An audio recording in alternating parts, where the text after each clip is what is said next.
Good evening, teacher and students. I've come to present this video for a paper that we did, and it's called Thermoset Plastics. Our wastefulness is taken for granted. Though the majority of the world helps the planet and its inhabitants by recycling, we are naturally more accustomed to throwing away any and everything without so much as a thought, including food, plastics, metals, phones, video games, bags, papers, and a whole slew of other materials. We just chuck them out and wish them the best of luck.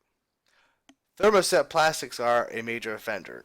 And what are thermoset plastics? They're the plastics that you find that have been cured into such a way that they can retain their shape, but cannot be melted down by conventional means. They can be superheated and still retain their forms. Thermoset plastics exists in anything that has to take a secured, hardened form. Such examples are kitchen utensils, some computer parts, high precision parts, and performance engineering components such as small gear wheels and small ball bearings. That said, one of the largely produced thermoset plastics is the forming of cell phones. According to the WorldCounts.com, an average cell phone user replaces their phone once every 18 months. This doesn't include it being broken or malfunctioning or simply just wanting to have a new phone. Consider the following information that's found on the site, theworldcounts.com. About 40 million tons of electronic waste is produced by the world's users of electronics. As reported on the site, that's like 800 laptops tossed every second. Our use of electronics after we throw it away tallies up to 7% of all toxic waste and also accounts for the toxic fumes when released when it's burned down to make room in landfills.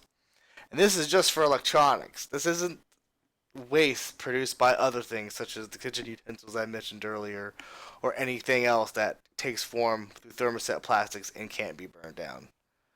Now, the solution is called polyhexahydrotrizenes, and they are plastics that have the same similar form as regular traditional thermosets but are able to be broken down through introducing them to acids that can melt them. The acid that they use, I have no clue, but it's still an interesting thing. Uh, the poly properties retain the familiarity with unrecycled thermosets and by being heat resistant and chemically stable. But like I said just a minute ago, they can be melted down. This is great news for landfills and anyone who is conscious about recycling plastics that can't be recycled. Such thing as cellophane. Cellophane has chemical components that share the same as thermosets and eventually can be melted down.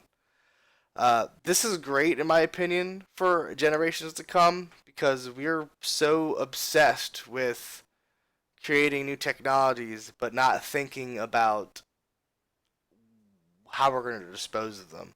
And thermoset plastics, being a new emerging technology, is going to be wonderful for generations to come, especially if they're careless in how they treat their electronics. So many times that we just toss one of these out and wish it best of luck and never think about it. The video is short, but I do hope you become slightly more educated in the future of plastics and hope you enjoyed the video. Thanks.